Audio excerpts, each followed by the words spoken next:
మామూలు పబ్లిక్ ఇవాళ ఒక అబ్రోడ్ వెళ్ళడం అనేది అంటే మా ఊర్లో అయితే మాది మొగిలిపేట మెట్పల్లి అక్కడ మా ఊర్లో మేమే ఫస్ట్ వస్తాం ఇక ఇది వాళ్ళకు రియల్లీ యాడ్సప్. ఓకే. సో వీళ్ళ సర్వీస్ అంతా కూడా ఎలా అనిపించింది? ఇప్పుడు సర్వీస్ మామూలుగా నేను చెప్తున్నా కదండి, మాకు అసలు ఇలాంటి మాకు జరిగే ప్రాసెస్ ఫోన్ చేసి చెప్తుండ్రు, మేము వస్తున్నాం చేస్తున్నాం తప్పితే అసలు ఎలాంటి లేదు.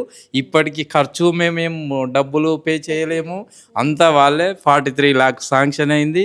మామూలుగా ఆడపిల్లని బయటికి పంపించాలంటేనే చాలా ఆలోచిస్తారు పేరెంట్స్. ఇది అవును. అలాంటిది మీరు అవుట్ ఆఫ్ ఇండియా పంపించాలి అనుకున్నప్పుడు అసలు మీ ఐడియానా తన ఐడియానా? ఎవరికి అంటే ఇక ఇంట్రెస్ట్ అది ఉండింది? కంప్యూటర్ సైన్స్ బీఎస్సీలో ఇక నాకు గిట్లా డాడీ నేను వెళ్తా అన్నది. ఇక దాంట్లో నాకు కూడా ఫస్ట్ అదే భయం ఉండే. మా కో బ్రదరు యుఎస్ఏలో ఉంటాడు, ఇక కొద్దిగా మాకు దగ్గర యూనివర్సిటీ, ఇక వీళ్ళకు మళ్ళీ నేను చేసి అది ప్రాసెస్ అంత అయినాక మళ్ళీ దాన్ని క్యాన్సిల్ చేసి మళ్ళీ ఇప్పుడు యుఎస్ఏకు పెట్టుకున్నాం.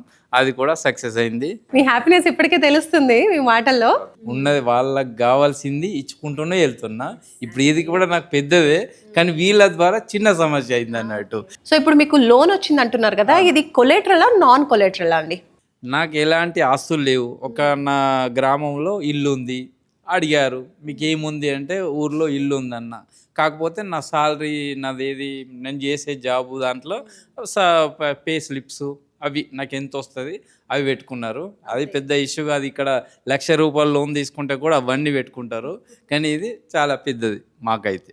ఇప్పుడు చాలా మంది పిల్లలు కూడా వెళ్ళాలనుకుంటూ ఉంటారు, వాళ్ళ పేరెంట్స్ కూడా భయపడుతూ ఉంటారు. ఎందుకంటే ప్రతి ఒక్క పేరెంట్కి ఉండేటువంటి భయమే అవుట్ ఆఫ్ కంట్రీ అన్నప్పుడు. సో అలాంటి పేరెంట్కి స్టూడెంట్కి మీరు ఏం చెప్తారు? నేను ఒకటే చెప్తున్నా మేడం, భయం అనేది ఓకే, కానీ మన ప్రయత్నం అనేది ఫస్ట్ సోర్స్కి వచ్చి అప్రోచ్ కండి. మీకు వీలైతే ఓకే, లేకుంటే మీ స్టడీ మీది. నేను చెప్పేది అది. ఇప్పుడు మనం ఇంట్లోనే కూర్చొని ఇది అంత ఏదో రాంగు అనుకుంటే అయితే కుదరదు.